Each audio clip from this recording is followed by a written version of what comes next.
the episode. This is the Recruitment Rollercoaster podcast. My name is Hisham Azuz, and today I'm joined by Joe from Hunted. Hello. That's just how you're known, isn't it? Joe from Hunted. Joe from Hunted. That's it. Just to set the scene, we're in the Hunted offices in a nice Thursday evening. Yeah. And we're going to have a good old chat about recruitment, Joe. Yeah. And because obviously we all know, for any of you that do know Joe, he's quite vocal about just a little bit, just a little bit. So so as you know, mate, where I always like to start. How did Joe from Hunted enter the recruitment world, mate? How did Joe enter the recruitment world? Cool. So I suppose it starts with I was a drama student at uni. Okay. So I graduated from uni and realised there was no jobs for drama students. So then I went into a sales job, got it through a graduate recruitment agency. Nice. And in this office, we're in the shared office block, and I arranged a five-a-side every Tuesday for everyone in the office block. And as part of our office block, there was a rec to rec in there. And after about 2 years of doing sales for this company, I was chatting to them, and they said to me, have you ever considered recruitment? Because there's good money in it, and it's really like sales. And I said, I haven't, but, let's have a chat. So they got me out to a few places, interviewed at a few places, and then right at the end of it, they offered me as well. They were like, I think you'd be a really good fit for us. So I went and worked for them, chose them over the other opportunities. How come you chose them? Well, because I knew them already, and I'd played football with them quite a lot, and I knew they were good guys. I got on really well with them. And this is in Manchester? This is in Manchester, just on the outskirts of Manchester. Withenshaw, for anyone that knows Manchester, which is a little bit ropey. Is it? Yeah, it's a bit rough. What's like, obviously, we're here in...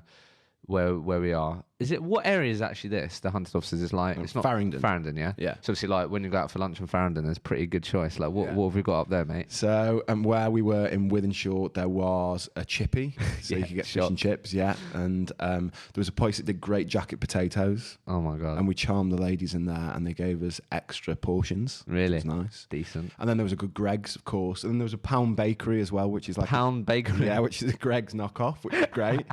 And then there was a big Asda as well. Really? That's it. Decent. No avocados or anything. No like avocados, that. Fair enough, mate. So what was you selling before you went into Rec? I was selling IT data center space. Really? Yeah. How did you do that for? How long? Yeah. 2 years. Really? Yeah. Glamorous. Like just complete like BD? Like B2B? It was all BD. Was you decent? No, I wasn't great. I didn't really get any training, any support. It was a tiny, tiny company. Was it? Got put in a room with someone, and was it just like cold call? Yeah, a bit of that, and then there was like a bit of leads, and we had some good partnerships and stuff. But I wasn't smashing. Was it the like deal value quite big? Like, was it like big? Yeah, so there was some really big ticket items. It was like you could do a deal could be sort of 10 grand a month contract for 12 months. Really?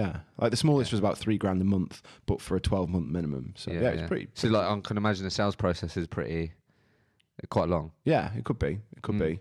No, I think that's interesting because surely some of that stuff helped you in this recruitment. 100%. Do you know what I mean? Yeah, that's what I was interested. So just to frame it up, so during that rec firm, how many of them was there?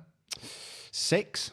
Okay, so it's a small agency. Yeah, but for rec, that's a pretty decent agency, that is. Yeah. So, okay. not huge. So, and then how long was you there for? 2 years, more or less to the day, yeah. And then after that? And then I moved to London.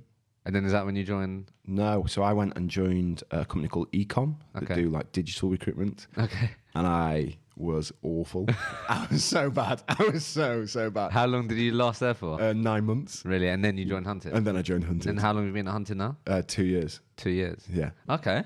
Interesting. Yeah. All right. So let's go through that. Okay. So it's interesting then, because obviously you joined the rec, and then like, what was that whole experience like then, mate? Like the 2 years there, you just completely immersed into not just being a recruiter, but actually being a recruiter that recruits recruiters. Yeah. Do you know what I mean? So I absolutely loved it. Really? I loved it. I was working with such a great team there. The guys and I was going to say the girls, but they were superb. Every single one of them, loved them all. Yeah.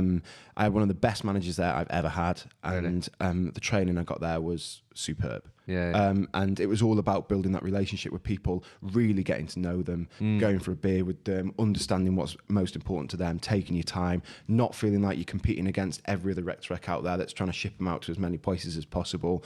We were like, get them out to 3 places that you think are bang on. Really bang on, yeah. And do it that way. So what was your perception of recruitment then before you sort of entered this world? Like as you then got to know more about the industry, the people that you're dealing with, stuff like that. Yeah. Like, what was your perception before you did all that? Of recruitment? Yeah. I thought it was like long hours. Really? It was like smashing the phone, and it was all about call times. And do you know that perception that everyone's got of recruitment? Yeah. I had exactly the same. Really? But I spoke to someone who worked in recruitment, and they were like, it's not all like that. So what, being a rec, it's difficult, that, isn't it? It is, yeah. Like, a lot of people just think, they're like, no way, like, I would never do that sort of thing. Do you know what I mean? Because, like, so recruiting recruiters, are they just an absolute pain in the arse? Do you know what I mean? They can be, yeah. So would you say more so than not? I would say that I got quite a good relationship with the candidates that I worked with. And was it experience that you were doing? Yeah. So my sweet spot was like people going into the second or third job. So they got sort of 18 months experience. Thinking about, is this the right company for me? Blah, blah. Okay. So people that have sort of started in a big KPI environment and want to go somewhere a little bit more relaxed maybe. But I was all about like my ratios there. So there were people in the business that were generating far more candidates than me, like way more candidates than me. But then they were having a lot of people drop out because for whatever reason. Whereas I was like, I'll only generate a handful of candidates, but I'll make sure my ratios are really sweet. So I would partner with some really good clients that I trusted, that I knew could run an interview process, that would be quick, that would not under offer, that were fair. And I'd work with candidates that would meet me and that would like sort of prove that they were willing to commit. And don't get me wrong, there was a lot of conversations on the go about how sort of long ongoing conversations about to help people. But once they were ready to go, I'd sort of properly vet them and make sure they were bought in and then that's represent fair them. What typically then, just out of interest, what was like the most common frustration that you saw in people that are in that sort of period? Because I reckon a lot of people listening will be, I don't know, maybe in that period they might have joined a big business, they might have joined a smaller business, but probably a lot of people listening are 2 years in, 3 years in, more experienced or less than that. What was like the typical frustration that you saw that typically led people to be like, you know what, Joe, I'm actually open to seeing what else is out there? Was there like a quite common frustration that you ended up always talking about that these people had, or? I think that a lot of people wanted to move from sort of like a really outgoing, crazy drinking culture type environment and go somewhere a little bit more grown up with people that wanted to take their careers a bit more seriously. I mean, don't get me wrong, there's nothing wrong with that going out crazy environment if that's what you're into. But there are a lot of people that go and do that for 2 years, go hard for 2 years, and then are like, actually, do you know what I want? I want a bit of work-life balance or a bit of flexibility or whatever that is. So... yeah, that was quite a big one. Or Really? like a lack of progression as well. Huge. Really? Because so many people that are sticking good numbers on the board and then they're like, okay, I really want to manage someone now. I want to have a resource or whatever it is. And the company won't do it because they're making good money. So and they know that their billings will probably drop off a bit potentially if they do that. So it's okay, cool. So it's typically those sorts of things that people came to you about. Okay. And then what I was going to say, so what have you, before we go into like the whole sort of recruitment business, I mean, recruitment businesses historically aren't great at recruiting for their own businesses, right? Which is mad. It's just mad. Like I didn't know, I got a flavour of this because I was in a small agency outside of London, and then when I moved to London, just got completely like just sucked into this recruitment world in London, obviously, which is mental. Yeah. And like I really recognised that early on when I was meeting recruitment businesses and these types of things, that like literally typically their biggest challenge was hiring for their own business. Yeah. So we're definitely going to dive into that, but I'd love to get your thoughts in that sort of 2 year period. Like, what were some of the sort of common things that you saw in people that made them like really good at what they were doing, and the people that were sticking really good numbers on? Anything that you picked up there out of interest that you typically saw? Yeah, do you know what I think a real difference is between people that are doing good numbers and people that are doing great numbers is that sort of drive that doesn't die, that doesn't drop out. I think that it's really easy to be super focused and into your job for a month, 3 months. Yeah. and then you like start cutting corners, and you don't screen your candidates properly, and you don't interview them properly, and you don't get feedback properly. And you just, because of that, your ratios drop, and then you try and put more balls in the air, and it just sort of all falls apart. The ones that do seriously good numbers are the ones that are completely methodical with every process. And and really take the time and get to know people and treat everyone like this job hunt is important for that individual rather than rushing through it. And, there are people that sort of have a high amount of activity and not very much quality that do good numbers, but I think the ones that do great numbers are the ones that really methodical and know exactly what they need to be doing and are willing to do it on a daily basis. Yeah, or they work on a really great desk and they do contract. That's the alternative, isn't it? Like work a sector that's like really buoyant, that everyone wants to spend money in. Get lucky, land on a contract desk, build it up. Ideally, inherit some contractors, and you're off, aren't you? What I was going to say, a few things, actually, before we go on to the hiring piece. I was really keen to get your sort of experience with this and thoughts on this. So, like, if I'm listening right now and I'm at that sort of year mark, 18 months mark, 3 years mark, whatever, but I'm at a sort of bit of a crossroads where maybe I have pushed for progression within my business, or I'm not too sure if my future is within the agency I'm currently in, because it's like, you know what, I think I've sort of outgrown this place, whatever it may be. Like these people are going to be getting absolutely peppered by Rec to Recs. Do you know what I mean? Like messaged on a daily basis. So what are the things that people need to look out for? Do you know what I mean? When they're like, you know what, I might actually be open to looking elsewhere. Firstly, how do they spot a shit Rec to Rec? Oh, mate. Do you know what I mean? Yeah. Because, like, they don't have the best reputation. Like, recruiters don't have a great reputation. Rec to Recs don't have a great reputation at all either. Yeah. So, like, if I'm... No doubt, but 100% Rec to Recs add value, like, definitely. Yeah.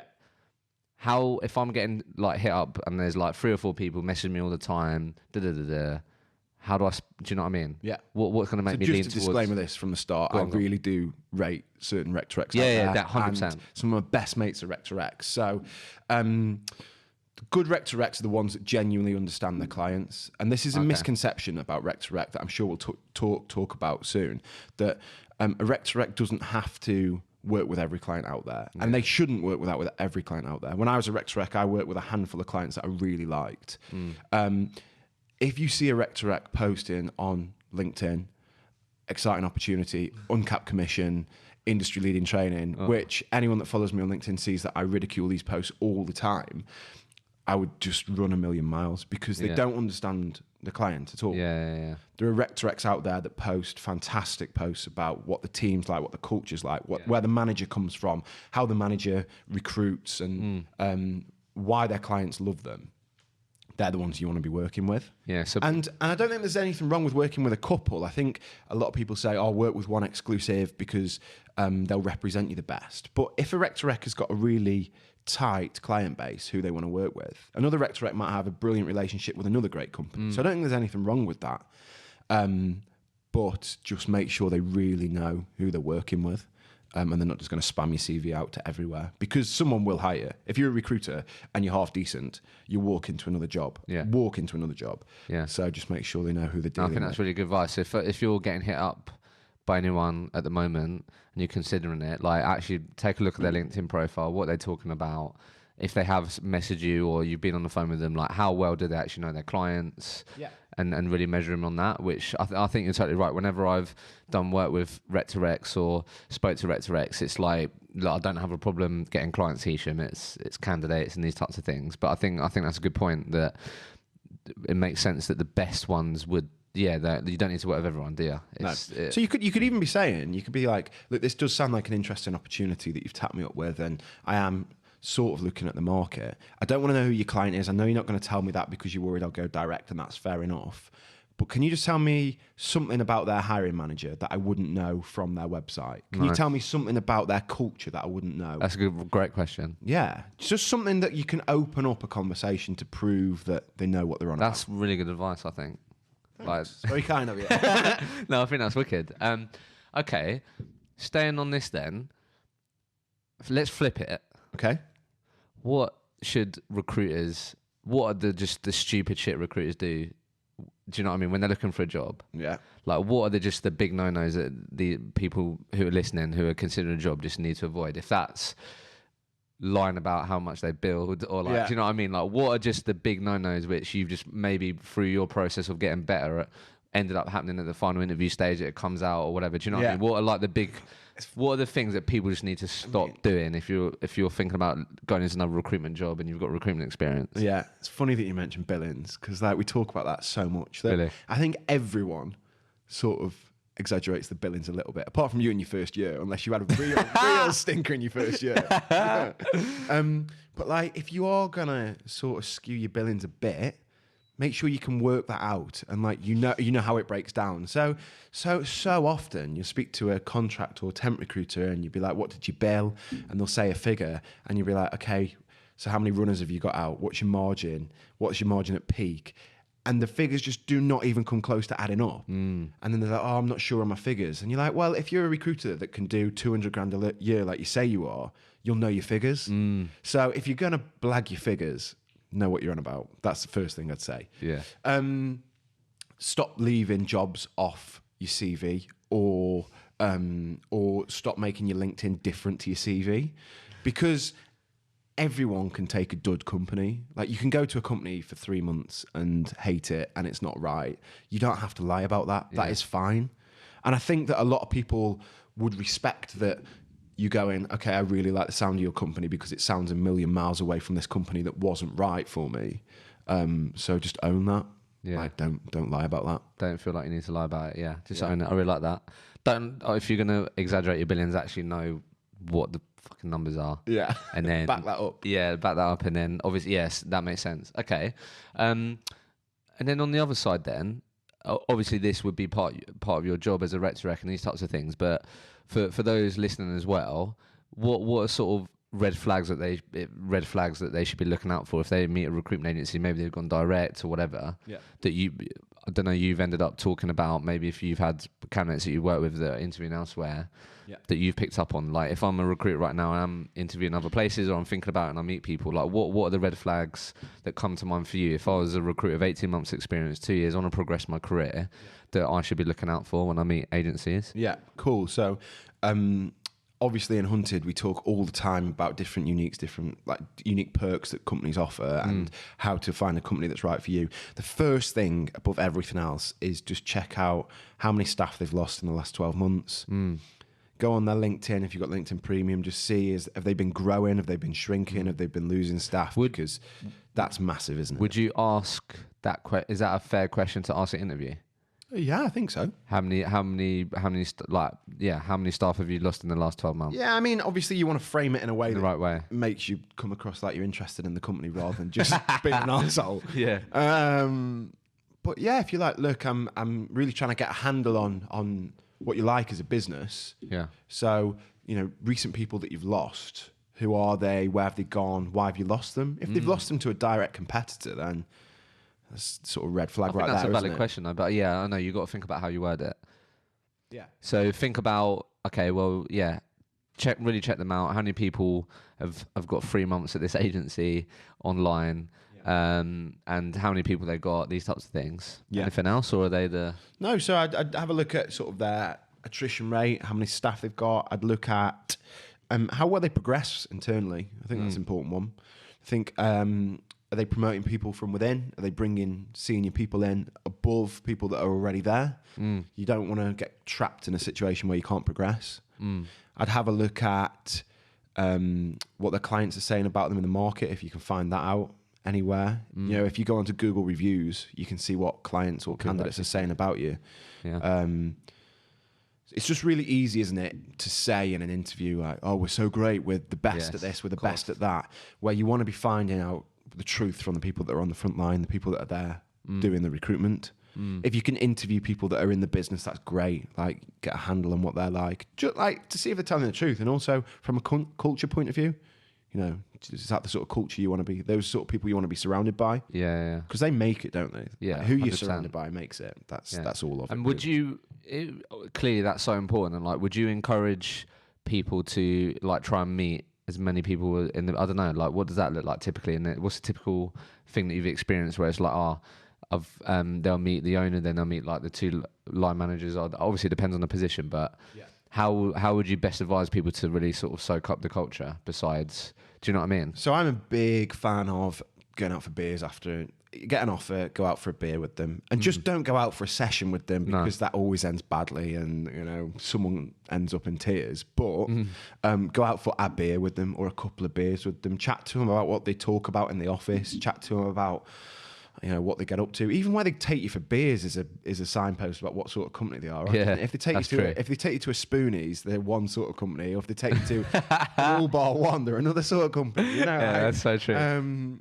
So just see what they're about. And I wouldn't took one company over another because one company didn't invite me out for beers. Really? Yeah. And I mean, I'll talk candidly. This was at Ecom, and my billings weren't great at Ecom. I met some fantastic people and still got some lifelong friends from there. But I think billings-wise, I'd have done far better if I'd have gone to the other place. Really? And I made a call off who'd invited me out for beers. And why did you make it off that? Because I was like, that shows they want me. That shows they want me to meet the team. Yeah. And I actually thought, I'd just moved to London. This other team hadn't taken me out for beers. And I was like, well, maybe they don't go out for beers. Maybe that's a thing. And didn't really know many people in London. Didn't really have many friends. And that was important to you to get the social aspect wherever 100%. You worked. Yeah, that's fair enough. So I made that call, and billings-wise, it wasn't fantastic for me, but what did you bill, mate? I can't even remember the number, mate. It doesn't matter. Don't lie, mate. Was it more or less than 24k? Less. It was less, yeah. Oh, really? But it was less. And like, that's a bit weird, isn't it? Cause just to be clear, anyone listening to this is going to be like, "Why am I listening to this fool? He's clearly not very good at recruitment." This was a sector that I was just not very good at. Rec to rec is a different matter. That's fair, mate. So why did you join Hunted? Because when I was doing Rec to Rec in Manchester, I saw them post on LinkedIn, and they were funnier than me, and they sort of got it. They got what I didn't know when I was doing Rec to Rec in Manchester, that what I was trying to do was talk about branding and like how businesses should think about their branding. But that's what I was talking about. And then Hunter come along, and all they do is talk about branding and how important branding is. And it's vital that every company understands what they stand for and really sort of drives that home. And I just completely bought it. Really? And then I met with James, and I just completely bought him as well. Yeah. And I just went with it, just completely. And I wanted to work there. And I reached out to James, and I was like, "Look, mate, I want to work for you. Is there an opportunity? I really want to work for you." And we had a bit of a back and forth, and then I found a way to make it work. Okay. So then, obviously you worked in Rec to Rec for 2 years. Then did agency for 9 months. That was a bit of a flop. Yeah. And then obviously joined Hunted for the last 2 years. So obviously you've, I guess a bit like me really, where you've ended up with a really sort of unique perspective on the recruitment industry. Because like a big reason why I started this, and remember obviously it's become obviously a lot more easier now, but when I was in this small office in a recruitment business outside of London, there was 8 of us, like it can feel like it's just like you guys just trying to make shit happen, and it hasn't been an industry where people are willing to share sort of their challenges, ideas, and these types of things. Yeah. So I think, but however, you've got 4 years experience of actually looking from an outside into the recruitment industry. Yeah. And that's obviously what I'm getting access to now. So I think obviously you've been in a really cool position to look at people's employer brands and how recruitment agencies communicate what they stand for and these types of things. Yeah. So well positioned to talk about that, right? And be passionate about it for sure. So I guess obviously there's so much that goes into this, but like let's just start with like why are recruitment agencies so bad at hiring for themselves? It is actually like the craziest thing. Yeah, it is. It's mad. It's actually mental because like if you think some of the most successful recruitment businesses, how much money they're charging, how much value they bring to their clients and candidates, and they're just absolutely shy to doing it for themselves. Yeah. It's mad, isn't it? It is crazy. I love how you say, let's start with that. I mean, that's a massive question. That's what I mean. But like, let's just start with that and see where that goes, because it's interesting, isn't it? Like, and there'll be a lot of people listening that are hiring for their team, and it is difficult and these types of things. There's loads that we can talk about, but like, let's just start there. Like, why are they so bad? Cool. So I think as a starting point, recruitment businesses don't know what they stand for, and they don't know who they're looking for to work for them. Yeah. So when you say stand for, what do you mean? So they don't know what their identity is. Or, okay, so a lot of recruitment businesses think it's acceptable to be a little bit better than shit. Okay. So you speak to a recruitment agency and you say, what are your USPs? And they say, we're not KPI'd, we're autonomous, we want the sort of people that have worked for Michael Page and they want somewhere with a little bit more flexibility. Okay, what you've told me there is you've told me what you're not. You've told me that you're not Michael Page. Everything you've positioned there is what you're aspiring not to be. Tell me what you are. It's like, in no other industry would you have that way of selling anything. You wouldn't like buy a pair of trainers. Adidas wouldn't sell their trainers as being, we're not Nike. They would be, we are Adidas. That's true, yeah. So what are you, not what are you not? And it's really difficult. And I think a lot of recruitment businesses are like, well, actually, if we're being honest with one another, we're the same as everyone else out there. And you're not. They're absolutely not. Every recruitment business is different. And I'm so passionate about this. And I get so angry because recruitment businesses are so crap at saying what makes them unique. And we talk to hundreds of recruitment businesses every week about really sort of digging down what makes them unique versus everyone else. And that is so important. That is a difficult thing to do though, isn't it? Yeah. Really figure out. It's not easy. I mean, it's not easy, but there are constant themes that you can look at. And do you know what? I think a lot of it stems from this idea that, KPI is a dirty word, and the idea of being like somewhere where you have to get on the phone and BD is seen as a negative thing, and like long hours. Oh no, like we can't do long hours in recruitment because it's seen as a negative thing. Businesses need to own what they stand for. What they are.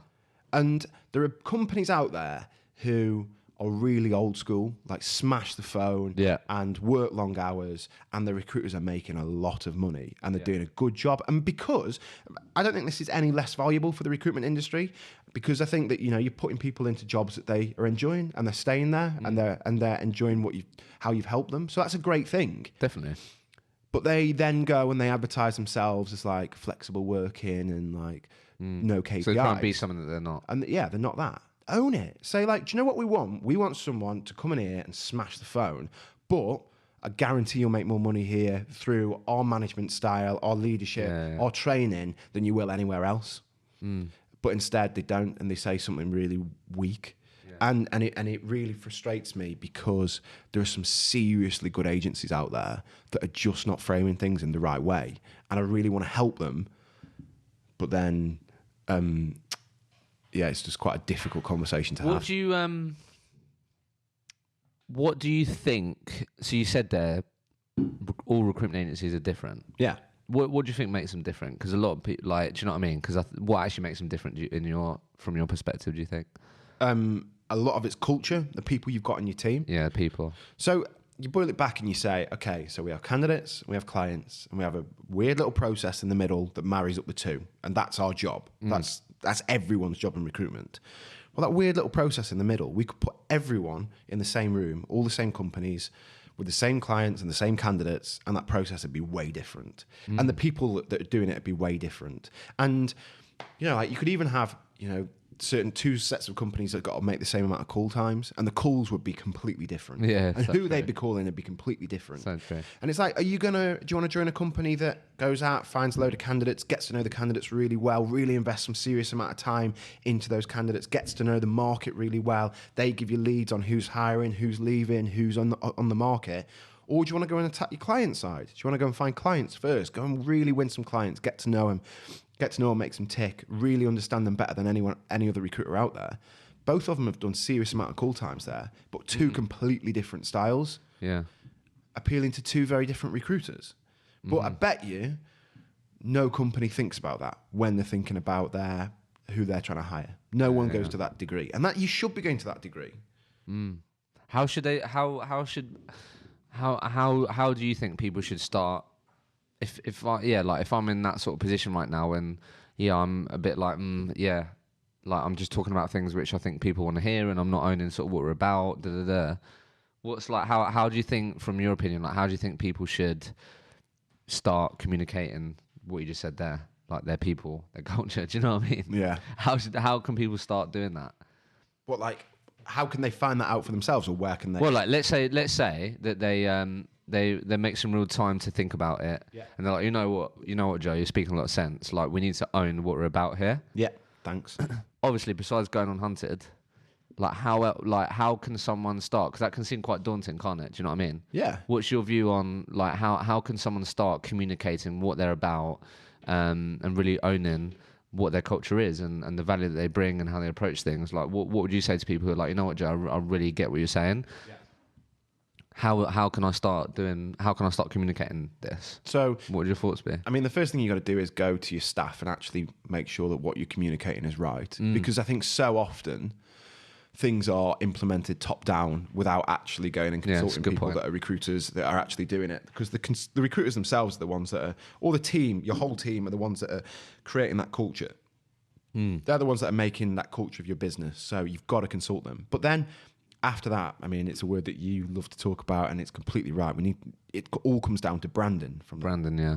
It's all branding, and that's everything. That's every touch point you might have with a potential person joining your business, from content you're putting on the internet, on LinkedIn, the way that you're writing job ads.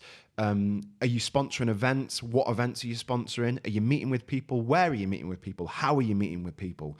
Where you're interviewing people, like what's your interview process? Everything is a touch point, and everything can be used to convey sort of what you stand for, what you're about. And that's everything. That's your office that you work in. That's where you go for a drink on a Thursday or a Friday. That's all what you stand for, and all these things are important to get across. So, I mean, obviously, working for Hunted, a big thing for us is sort of digital and sort of your digital presence and how you can get that message across, because that's the easiest way to convey it to so many people. But just the tone that you use, I mean, what we're straying here into actually is we could stray really quickly and easily into personal branding there as well. But as a business, who's representing you? How are they representing you? And what are they saying? Yeah. I think for me, like just the biggest asset that hiring managers have, teams have, recruitment business, it is the stories and the people in that business, isn't it? Yeah. It just is. And I think for me it's for me I think it's just showcasing that and owning the stories within your four walls and being willing to champion the staff within your business. And these are all things that a lot of people already do within their four walls. Yeah. If it's making sure that when it's someone's birthday they get a birthday cake, or like just as simple as that, but actually like showcasing that online, it's just so important, because as you'll know, Joe, there's so many agencies online that they just don't, they do look the same and they don't look human, and what's going on in their four walls is just really not evident outside of that. Do you know what I mean? Well, do you know what I think people fall sort of victim to is that they write to recruiters in the same way that they write to their clients. So if you're a finance recruitment agency and you're quite corporate to the exterior, I bet good money that when you go out for drinks on a Thursday, your recruiters are not stood there prim and proper at the bar, like speaking in corporate language. They're completely down to earth people who are up for a laugh. They're the people that you're trying to attract, and they're the people that want to join you. So talk to them like that. But your choice of the word stories there is really interesting, actually. I never thought about it like that. But we talk about quite a lot in the office. Don't talk about the what, not what you are. It's how or why. So what? I'm award winning. We're an award winning company. Yeah. Well, how are you award winning? Yeah. What have you won and why have you won it? So we won a certain award because all of our clients said that we were great. Okay, that's superb. Why did your clients say you were great? Oh, because actually our retention with everyone that we've placed there is 97%. Okay, great. Why is your retention 97%? Yeah. And you're like, I was listening to someone the other day that was talking about the 5 whys, that if you ask why five times... Simon. Oh, no, it wasn't Simon. That's not Simon Sinek, is it? I don't know. Can't remember. Fairs, but 5 whys, yes. Yeah. So like keep digging down. Yeah. And we talk about that all the time. So, you know, if you say, oh, we're a great place to work and people love coming to work here, give me a quote. Let me hear from someone that works there. Film them, stick them on YouTube, and say, this is why Tony loves coming to work. and this is what he has to say about it. Yeah. And let's see who these people are. Just really interesting. It's just funny though when those types of people feel like they've got a gun pointed at them. Yeah. Yeah, definitely. You got to stray away from people trying that, and then maybe it comes across a bit stiff. And that it's still so important that they're trying to showcase it. I think that is still fair play in that people try that, but sometimes, yeah, fair enough. I think that having an identity is everything, and there are plenty of recruitment businesses out there that I wouldn't want to work there. Not my style of doing recruitment, but fair play to them for having an identity. And there are people that want to work there. They hire staff far more easily than those that don't have an identity. And I just really want. There's some superb recruitment businesses out there who have insane perks, and they just don't know how to articulate them. Yeah. When you say perk, what do you mean? Something that they offer that goes above and beyond your salary and your holidays and your basic package that you get. And I think you can talk about perk as in, flexible working or amazing commission, or perks as well could also, I think, be like your culture and the fact that actually someone sitting 3 seats down from you's just pulled a lead, that they know that you can work better than them and they've passed it over to you. Yeah. And that's a perk because you're getting a little bit of support there from your business. Yeah. I think that's a perk as well. Best perk that you've seen? I don't know. For me? Obviously, it's individual to everyone, isn't it? It is, isn't it? What are some of the best things that you've seen that people have shouted about? I mean, a lot of businesses, or not a lot of businesses, some at the minute are talking about recruiters working 1 day a week from home, which is great for some people. Do you like working from home? I wouldn't, no, because I love the buzz of the office. And I need to be around people. Yeah, I love that. Yeah, that is a good perk though for people that try it and it might work for a lot of people. Different circumstances, aren't they? If you want flexible working and there's a reason for that, and you need to be somewhere at a certain time, then great. That's what's most important to you. If you want to have the best commission structure, then I think that's going to be a very different business personally, because it's trying to incentivize a different sort of person. Anything else that you see? I mean, maybe James and Guy could give us a free gym. That'd be decent, wouldn't it?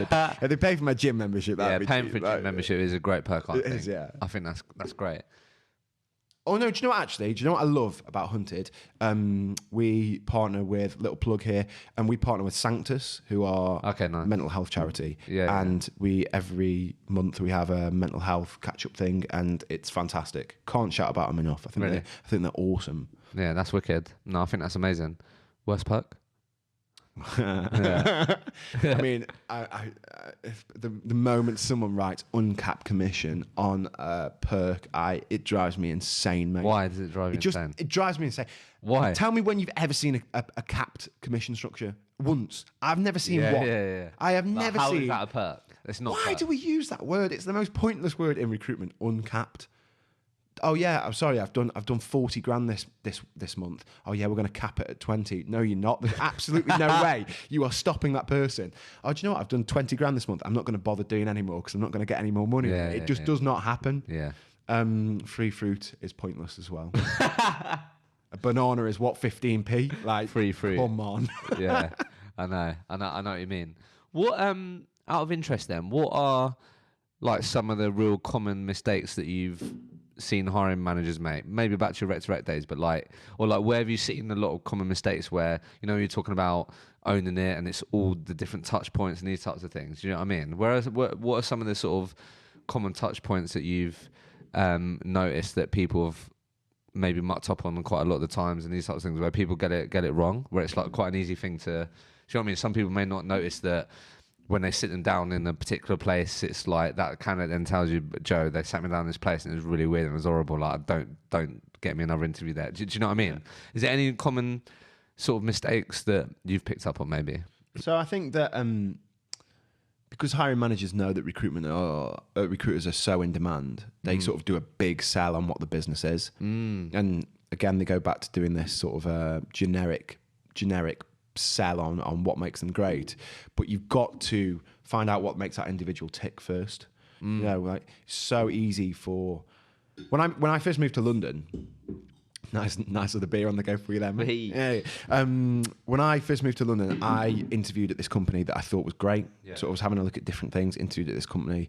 And on my first stage interview, all they did was talk at me. And I remember thinking I'd said about 5 words this whole interview. Really? And I was like, you know nothing about me. And they said, we're desperate to get you back in. We'd love to see you again. And I was like, nah, I don't really want to come back in, if I'm being honest. That's really interesting. So really, I mean, people want to feel wanted, don't they? Mm. Everyone wants to feel wanted in the next job. You've got to get to know them. So that's so key. I guess that's a really important point to remember, that obviously you have to, it's both ways, isn't it? Candidate has to sell themselves and they have to sell their company. But if it is just, if I'm a hiring manager right now and I'm in an interview and I'm just selling, just pounding it into Joe, like, this is why we're great, this is why we're great. Yeah.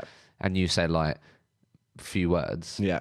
That isn't going to get you excited, is it? No, not at all. That's a really important point, because it's easy to do that, because it's like, as you know, it's, if I've got a recruiter in front of me who's got 18 months experience and he's pretty decent, he's going to get a job. Yeah. Do you know what I mean? So like, a hiring manager is going to be like, right, okay, he's definitely going to be interviewing at Yeah. I need to sell him hard here.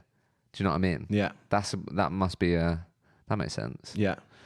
And then on the flip, one of my favourite clients I've ever worked with, I think they're a fantastic business. They've got a really interesting offering, RPO business, so a lot of recruiters want to work there.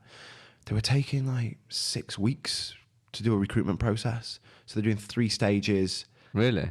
And then I meet the director or something daft.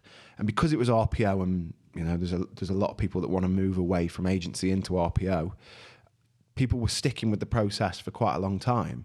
And then like week 4, just going like, no, I've had enough of this. This isn't for me. If this is how you run an interview process, like, I can't imagine what it'd be like to work here. Really? So just getting a bit of a shufty on. You know, I don't think there is any need in recruitment to do more than like a 2-stage process and a meet the team. Yeah. The rest seems pretty solid. You know, meet them for an hour, have a really informal chat, meet them a second time, maybe grill them a bit harder, maybe ask them to do a presentation if they're a bit more senior, meet the team as well, get the team's input on them. You've got a pretty good handle there. Yeah. Are they a good culture fit? Are they going to bill well? Do they hold the same values as you? You should know if you're going to hire them or not at that point. How should people sell recruitment? How should they sell recruitment? How do you think people should sell recruitment? How do you think people should sell recruitment? I don't know how to answer that. Really? Like, okay, so here's why. Go on. You know, at your event last week, yeah, which was fantastic. Anyone who missed it, needs to go to the next one. Yeah. There was quite a long conversation around recruiters should be adding value first and making placements second. Yeah. Really interesting point. Yeah. Love it. I think it's a really good conversation we need to have. The issue is our clients are paying us for making placements, not for adding value. Yeah. Unless you work in a different type of model. I'm talking about pure agency, sort of like contingent, which is great. But adding value is only going to keep the lights on for so long before you need to make a placement. Yeah. And I think we need to have a conversation about how we can be adding value, which is something that Hunted do, and plug for Hunted that they do more than just make placements.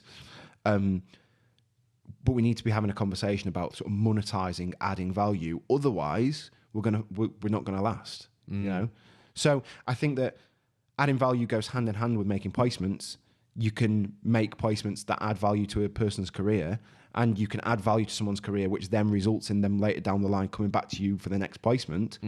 But we've got to remember that in a contingent basis, you're only getting a fee when you make a placement. So it's got to be, in some way, still a sales job. Do you think this came up at the event as well? Like I work contingent. How long do you think that will last? I think there'll always be a place for it. Yeah. I think there will, because a good business will recognise if you've got someone of value. Yeah, if you've got someone that will add value to the business, then. Yeah. Let's talk about contingent rec to rec. If I was a contingent rec to rec working with a candidate who I knew was going to do 10 grand a month, that's what they've always done. Say they've done more than that, 15 grand a month. So let's say they're going to do 10 grand a month. They're going to put 120k on your bottom line over the next 12 months. And I'm asking you to pay me 6 grand for them. I mean, the economics of that work out really well, don't they? You know, that's great for not a bad deal, every party, isn't it? So that's going to always be there. I love all these sort of embedded companies that are coming out, and I think a lot of businesses are having a conversation about embedded solutions, and even like pure contingent agencies are talking to me about it, asking me sort of thoughts Different on it. solutions, yeah. And I think a lot of recruiters are attracted to it because you can really add value to a client. But I do think that contingent, you know, there's a value in a good person joining your business. Yeah. So someone's always going to pay you a fee for that. Yeah. No, so true. Out of interest, Yeah. how different do you think the sort of typical recruiter is today than it was when you was starting out in Manchester and like tapping up people and stuff? Like, do you think the sort of recruiter back then, obviously, that's 4 years ago? Yeah. 4.5 years ago. 4.5 years ago. Yeah. How different do you think that typical recruiter was then compared to where we are now? I think there is a difference, but the interesting thing what you said there was in Manchester, and there is still a huge difference between London as a market and the various different regional cities as a market. Yeah, I'm certain that there are certain businesses that you speak to in certain locations, and they just are not in any way interested in embracing the idea of branding or marketing, even for themselves to their own clients. Yeah. And it baffles me because, you know, you're doing all your business off word of mouth, which is going to run its course at some point. When good businesses can promote themselves through marketing, you're going to lose out to them. So I'd say there is quite a difference. I think that people now are talking far more about flexible working. I think they're talking far more about sort of genuine progression and development that is bespoke to them, and having training that's bespoke to them.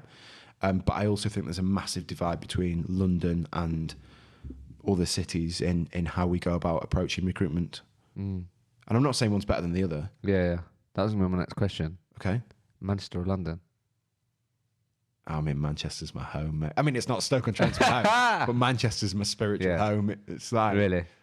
I love that place. Really? Best city in the world. So good. London's decent. Yeah. But like, Manchester, mate. Manchester. No, I really like Manchester. Really like it. Okay, mate. So, Joe, you're leaving recruitment? Yeah, I am. People get all the way through and then they're like, oh, what? I'm not going to listen to him now, am I? Yeah, I'm leaving recruitment, mate. What are you doing? I'm off to become a police officer with the Met Police. That's mad. Yeah, a bit of a change. Rec to a copper. Both not got the best reputations out there in the market. Yeah, I am. And this is why I was really keen to come on, because what I don't want people to think is me coming on and being like spiteful and slating recruitment. No, I don't think you have. I absolutely love this industry. I do. I think it's a mental industry. Yeah, it's mad. And I think we need to address and a part of the fact that there are a lot of people that come into it and do a few months and then leave. Yeah. And that is always going to be the case because it's not right for everyone. But I really wanted to come on and just try and start a conversation about, for certain recruitment businesses out there that are struggling to hire and are going, this Rec2Rec's rubbish, is not helping me, this job board's not working, and saying, look, there is other ways we can do this, we can help you hire. You are a great business, you're going to find staff, you just need to change your outlook on it. I just wanted to do that before I left recruitment altogether. Yeah, this is the place to do it, mate. So, if obviously leaving recruitment, becoming a police officer. Yeah. Is that right? Police officer? No. Yeah. Policeman, police officer. If you were to obviously you're going to go into that, and let's say like you did not hear anything about recruitment for 5 years. Yeah. And then, but if you were to like just dip back in 5 years from now, what would you like to see of the recruitment industry? Do you know what I mean? Like, how would you have liked to see things evolve, or how, do you know what I mean? What would you love to see change? I would like to see more companies working either retained or exclusive. I would like to see sort of the embedded model grow, but with recruiters within that recognizing that embedded is very different to internal. It's a very different proposition.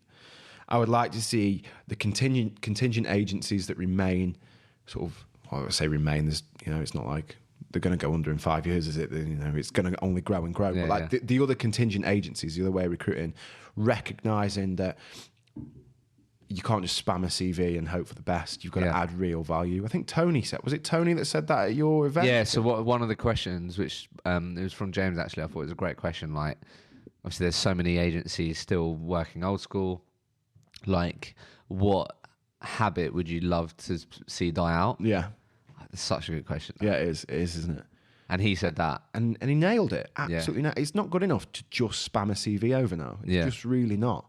So I'd love to see that it sort of grows up and matures into recognizing that it's about relationships. And don't get me wrong, there's a time for picking up the phone and dialing a hiring manager or an internal recruiter and saying, look, I've got this person. From what I know about your business, I think they'd be great. But that from what I know about your business is important because that shows you know something about them rather than just blagging it. Yeah. Do you think you ever come back to recruitment? I'm going to hope not. Otherwise, I'm making a really bad career move now and I'm just wasting time. Yeah. Fair enough, mate. Maybe. Who knows? Who knows? Before we finish, mate. Yeah. So I always ask people what they're excited about. I guess for you, just, become the policeman. Yeah.